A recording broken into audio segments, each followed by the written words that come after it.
তবে এখানে আমরা রেগুলার কাজ করি 2012 সাল থেকে। ধরেন যে স্কয়ার ফার্মাসিউটিক্যাল একবারে তৈরি করা র মেটেরিয়াল থাকে, 100 গ্রাম র মেটেরিয়ালের দাম 1 কোটি টাকা ট্যাক্স দিই আমরা।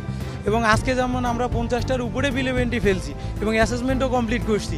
এই পার্সেলগুলো আমরা রবিবার সকালবেলা ডেলিভারি দিব। অলরেডি 10-15 লাখ টাকা আমরা ট্যাক্স পেইড করে দিছি।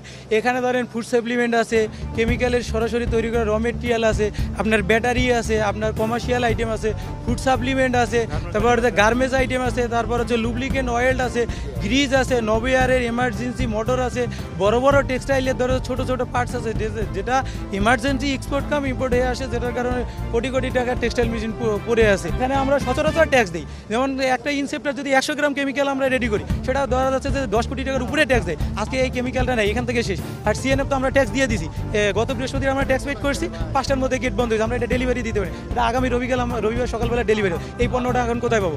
আমার যতটুকু ধারণা, বাংলাদেশে যতগুলো অগ্নিকাণ্ড হয়েছে, যত ক্ষয়ক্ষতি হয়েছে, তার সবচেয়ে বেশি ক্ষয়ক্ষতি এই এয়ারপোর্ট থেকে হবে।